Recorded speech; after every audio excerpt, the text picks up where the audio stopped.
Angle news. मैं हूं आपके साथ दीपाली माथुर। बुलेटिन की शुरुआत करते हैं हेडलाइंस के साथ। जम्मू कश्मीर के माछिल सेक्टर में सुरक्षा बलों और आतंकियों में भिड़ंत। भारतीय सेना के 3 जवान शहीद, 3 आतंकी भी ढेर। नोटबंदी को लेकर 4 साल बाद फिर गरमाई देश की राजनीति। कांग्रेस ने चलाया अभियान। राहुल, प्रियंका, गहलोत सहित वरिष्ठ कांग्रेसी नेताओं ने भाजपा पर किए प्रहार। बिहार चुनाव परिणाम के एग्जिट पोल से उत्साहित कांग्रेस, रणदीप सुरजेवाला और अविनाश पांडे को नियुक्त किया पर्यवेक्षक। राजस्थान भाजपा ने जिला परिषद चुनाव के लिए 11 जिलों के प्रत्याशी किए घोषित, जीत का किया दावा। जम्मू कश्मीर में अंतर्राष्ट्रीय सीमा पर सुरक्षा बलों का आतंकियों के खिलाफ अभियान जारी है। उत्तरी कश्मीर में कुपवाड़ा जिले के माछिल सेक्टर में एलओसी के पास चल रहे अभियान में एक अफसर और 3 जवान शहीद हो गए। शहीद होने वालों में बीएसएफ का एक जवान भी शामिल है। एक अधिकारी घायल भी बताया जा रहा है।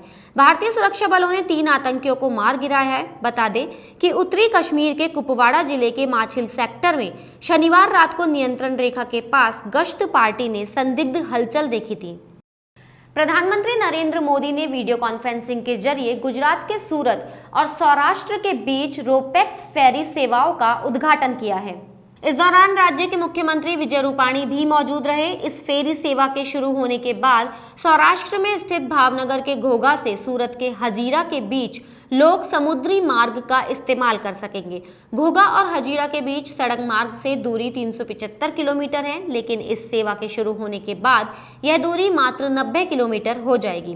प्रधानमंत्री ने इस मौके पर लोगों को संबोधित करते हुए कहा, आज घोघा और हजीरा के बीच रोपेक्स सेवा शुरू होने से सौराष्ट्र और दक्षिण गुजरात दोनों ही क्षेत्रों के लोगों का बरसों का सपना पूरा हुआ है। लोगों का बरसों का इंतजार अब समाप्त हुआ है। झारखंड के रिम्स अस्पताल के केली बंगला में भर्ती राजद अध्यक्ष लालू प्रसाद यादव की एक बार फिर तबीयत खराब हो गई है। जानकारी के मुताबिक उनका शुगर लेवल बढ़ गया है, वहीं सीरम क्रिएटिनिन लेवल भी बढ़ता जा रहा है। लालू का इलाज कर रहे मेडिकल विभाग के इंचार्ज डॉक्टर उमेश प्रसाद ने बताया कि पिछले कुछ दिनों से लालू बहुत चिंतित और परेशान रहते हैं। ये क्रिएटिनिन लेवल बढ़ने का एक कारण हो सकता है। डॉक्टर ने बताया कि लालू का शुगर लेवल भी बढ़ गया है। ऐसी स्थिति में उनकी किडनी 25% ही काम कर रही है। बिहार विधानसभा चुनाव को लेकर एग्जिट पोल में महागठबंधन का पलड़ा भारी नजर आ रहा है। बिहार में कांग्रेस भी महागठबंधन का हिस्सा है। इसको देखते हुए कांग्रेस आलाकमान ने कांग्रेस महासचिव रणदीप सिंह सुरजेवाला और अविनाश पांडे को बड़ी जिम्मेदारी सौंपी है। एग्जिट पोल की माने तो नीतीश कुमार के लिए सत्ता विरोधी लहर बड़ी चुनौती साबित हुई है। 10 नवंबर को बिहार विधानसभा चुनाव के नतीजे आएंगे। कांग्रेस अध्यक्ष सोनिया गांधी ने कांग्रेस महासचिव रणदीप सिंह सुरजेवाला और अविनाश पांडे को बिहार का पर्यवेक्षक नियुक्त किया है। दोनों नेता आज पटना पहुंचेंगे। बिहार चुनाव नतीजों के बाद की स्थिति पर केंद्रीय नेतृत्व से बातचीत करेंगे और जो भी फैसला होगा वो लेंगे। कांग्रेस नेता राहुल गांधी ने नोटबंदी के 4 साल पूरे होने पर कहा कि 4 साल पहले प्रधानमंत्री नरेंद्र मोदी का वो कदम अपने कुछ उद्योगपति मित्रों की मदद करना था। इसने भारतीय अर्थव्यवस्था को बर्बाद कर दिया। नोटबंदी के विरोध में पार्टी के ऑनलाइन अभियान स्पीक अप अगेंस्ट डिमो डिजास्टर के तहत जारी एक वीडियो में गांधी ने कहा कि सवाल यह है कि बांग्लादेश की अर्थव्यवस्था कैसे भारत की अर्थव्यवस्था से आगे बढ़ गई है, क्योंकि एक समय था जब भारतीय अर्थव्यवस्था दुनिया की सबसे अधिक प्रदर्शन करने वाली अर्थव्यवस्थाओं में से एक थी। नोटबंदी की आज 4वीं वर्षगांठ है। राजस्थान के मुख्यमंत्री अशोक गहलोत ने आज एक प्रेस कॉन्फ्रेंस की है। इस दौरान पीसीसी चीफ गोविंद सिंह डोटासरा भी मौजूद रहे। केंद्र पर निशाना साधते हुए गहलोत ने कहा कि नोटबंदी ने हर वर्ग के लोगों को नुकसान पहुंचाया है। नोटबंदी की विफलता देश के सामने है, इसीलिए आज के दिन को विश्वासघात दिवस मनाने की नौबत आई है। नोटबंदी से बेरोजगारी बहुत ज्यादा बढ़ी है। जब से नोटबंदी हुई है तब से पूरा मुल्क सत्ते में आ गया था। 4 घंटे में ही 500 और 1000 रुपए के नोट समाप्त हो जाएंगे। ये सुनते ही देश सारी सत्ते में आ गई। वो दिन आज दिन 4 साल में जो कुछ हुआ है, चाहे वो किसान हो, मजदूर हो, छोटे व्यापारी हो, जिनके काम धंधे रोज कैश पे चलते हैं, सारे लोग बर्बाद हो गए। बेरोजगारी फैल गई, और अगर मैं ये कहूँ तो अतिशयोक्ति नहीं होगी, ग्रामीण अर्थव्यवस्था पूरी तरह से डिस्टर्ब हो गई। और आज स्थिति है कि आरबीआई खुद कहती है कि 99.3% पैसा वापस जमा हो गया। और आज भी जो कहा गया कि डिजिटल ट्रांजैक्शन शुरू हो जाएगा कैशलेस इकोनॉमी का, जबकि स्थिति है कि आज वो तो होना ही था, क्योंकि यूपी गवर्नमेंट ने तैयारी कर रखी थी। आज के दिन को कांग्रेस पार्टी विश्वासघात दिवस के रूप में मना रही है। कांग्रेस नेता अजय माकन ने आज वीडियो कॉन्फ्रेंसिंग के जरिए बीजेपी पर निशाना साधते हुए मोदी सरकार को बेरोजगारी और भ्रष्टाचार की जननी बताया है। इसके साथ ही माकन ने कहा कि प्रधानमंत्री ने नोटबंदी करके भारतीय अर्थव्यवस्था को भारी नुकसान पहुंचाया है, इसे हमें रिकवर करने में काफी समय लगेगा। माकन ने आज अपनी कॉन्फ्रेंस में कालाधन, जाली नोट, कैश ट्रांजैक्शन, आतंकवाद, बेरोजगारी को लेकर 7 सवाल पूछे हैं। भाजपा ने राजस्थान में होने जा रहे इस साल जिला परिषद चुनावों के लिए 11 जिलों में अपने उम्मीदवारों की सूची जारी कर दी है। यह सूची प्रदेशाध्यक्ष डॉक्टर सतीश पूनिया के निर्देश पर जारी की गई। इसमें अजमेर, बाड़मेर, बीकानेर, बांसवाड़ा, बूंदी, डूंगरपुर, जैसलमेर, झालावाड़, राजसमंद, उदयपुर और प्रतापगढ़ है।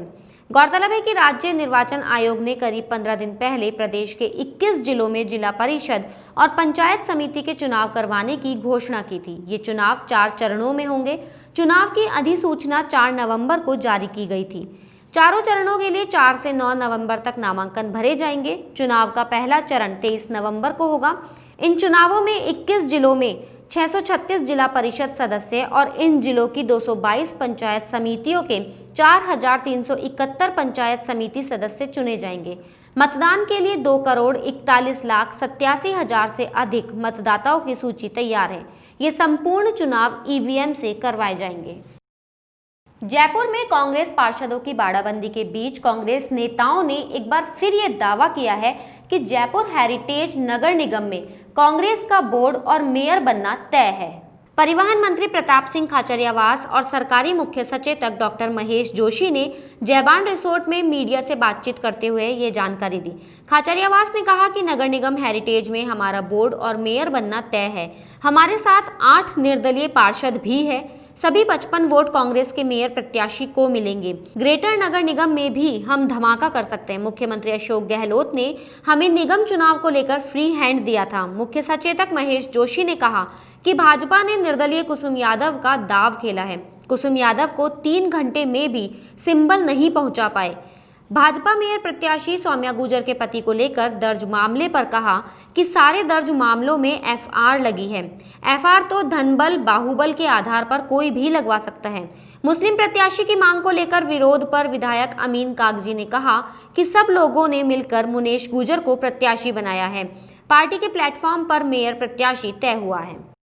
राजस्थान कांस्टेबल परीक्षा आज संपन्न हो गई है। परीक्षा का आज तीसरा दिन था। आज पहली पारी की परीक्षा के दौरान बांसवाड़ा में एक अभ्यर्थी ने परीक्षा की कॉपी लेकर भागने की कोशिश की। बांसवाड़ा में ही एक केंद्र पर एक महिला अभ्यर्थी की कॉपी गायब होने से हड़कंप मच गया। दरअसल महिला अभ्यर्थी ने एग्जाम कॉपी की बजाय पेपर जमा करवा दिया था। ऐसे में सभी अभ्यर्थियों की तलाशी ली गई। कॉपी मिलने के बाद जिले भर के पुलिस अधिकारियों ने राहत की सांस ली। वहीं जयपुर के गोविंदगढ़ में पुलिस ने परीक्षा में नकल करने वाले 2 अभ्यर्थियों को पकड़ा। दोनों आरोपियों के पास से पुलिस ने नकल सामग्री बरामद की है। पुलिस दोनों आरोपियों से पूछताछ कर रही है। बता दें 3 दिनों तक चली इस परीक्षा में लगभग 17.5 लाख अभ्यर्थी पंजीकृत थे। जयपुर में एक पुलिस कमांडो का शव रविवार सुबह परेड ग्राउंड में सीढ़ियों पर लगी रेलिंग से लटकता मिला है। घटना चांदपोल स्थित रिजर्व पुलिस लाइन के पीछे बने परेड ग्राउंड की है। सुबह व्यायाम करने पहुंचे पुलिस के जवानों ने कांस्टेबल का शव देखा। इसके बाद पुलिस कमिश्नरेट के अधिकारी मौके पर पहुंचे। मृतक की शिनाख्त अजीत कुमार के रूप में हुई है। वह मूल रूप से भरतपुर का रहने वाला था। 2015 में राजस्थान पुलिस में भर्ती हुआ था। वह कमांडो ट्रेनिंग कोर्स कर चुका था। फिलहाल उसकी ड्यूटी चांदपोल पुलिस लाइन में ही थी। वही बैरक में रहता था। बताया जा रहा है कि वह पिछले कुछ दिनों से परेशान चल रहा था। 7 दिसंबर को मृतक की शादी होनी थी और लंबे समय से उसे छुट्टी भी नहीं मिल रही थी, जिसके चलते वह तनाव में चल रहा था। लंबे वक्त से गांव भी नहीं गया था। पुलिस को मौके पर एक मोबाइल फोन, मास्क और दही रखा मिला। बुलेटिन में फिलहाल इतना ही। अगर आपको हमारा वीडियो पसंद आया हो तो हमारे चैनल को लाइक, शेयर और सब्सक्राइब जरूर करें।